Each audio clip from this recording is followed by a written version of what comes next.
Qu'est-ce qu'un géomètre? Car c'est la géométrie qui constitue le point d'entrée. Et vous savez qu'il était écrit au fronton de l'académie que nul n'entre dans cette académie s'il n'est pas géomètre. C'était parce que Platon considérait que si on n'a jamais étudié la géométrie, on ne peut pas faire de philosophie. Qu'est-ce qu'un géomètre? Eh bien, c'est un homme qui appréhende le réel, c'est-à-dire l'espace, en l'occurrence, là, le réel appréhendé dans sa spatialité, à partir de concepts qui ne sont pas réels. Vous savez d'ailleurs qu'il existe en mathématiques ce qu'on appelle des irréels, des nombres irréels. Mais ce n'est pas seulement les nombres irréels qui ne sont pas réels.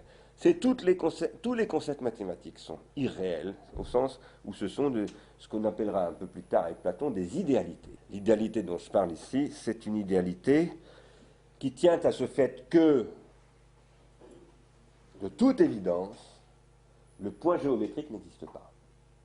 Vous êtes bien d'accord avec moi? Si on dit que ce qui existe, c'est ce qui est dans l'espace et dans le temps, ça, c'est ce qu'on dit depuis Newton de manière très formalisée, mais déjà les Grecs le pensent. Déjà les Grecs considèrent que ce qui existe, c'est ce qui est dans l'espace et dans le temps.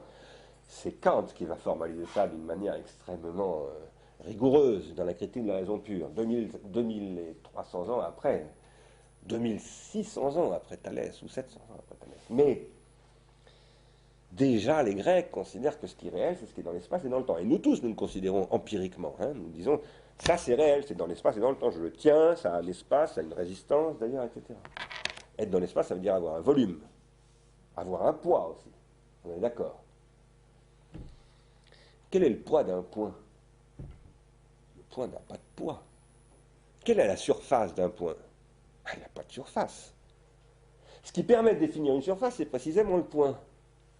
Mais le point lui-même n'a pas de surface. Et non seulement le droit géométrique n'existe pas, mais même le droit juridique n'existe pas. Dans le réel, il n'y a que du non-droit. Le réel, c'est l'injustice. Mais ce qui permet de penser le réel, c'est la justice.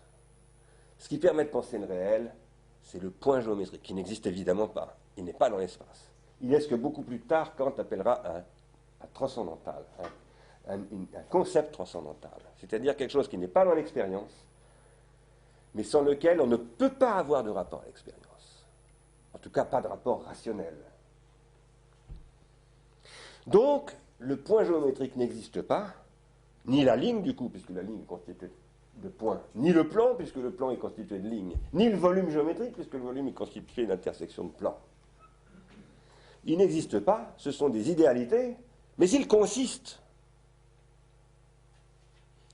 Et il consiste tellement que cet ordinateur, ce micro, cette montre, cette caméra, et tout ce qui est là, ces murs, cette lumière qui nous tombe du ciel alors qu'on a fermé les rideaux, vient de cette consistance, de la concrétisation sociale de cette consistance, c'est-à-dire de cette intelligence.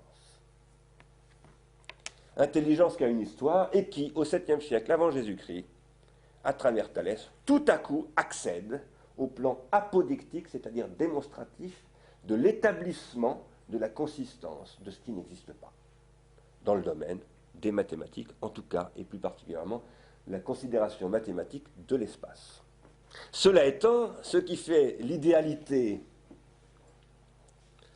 du point mathématique, c'est qu'il est établi, ce point, avec une méthode absolument rigoureuse, d'une rigueur absolue.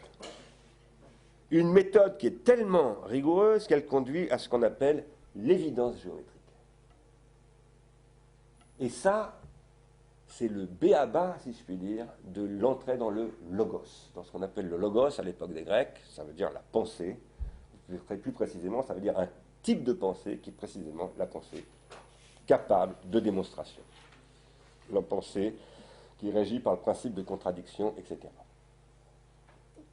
Et qui se soumet à une règle d'établissement d'une vérité, en grec aletheia, qui n'est plus une vérité reçue par la tradition comme ça de prêtres rois, de magiciens, de mystagogues, de dogmatiques ou de je ne sais pas quoi, mais une vérité qui n'est vraie que si je l'ai retrouvée moi-même par moi-même. Sinon, ça n'est pas une vérité.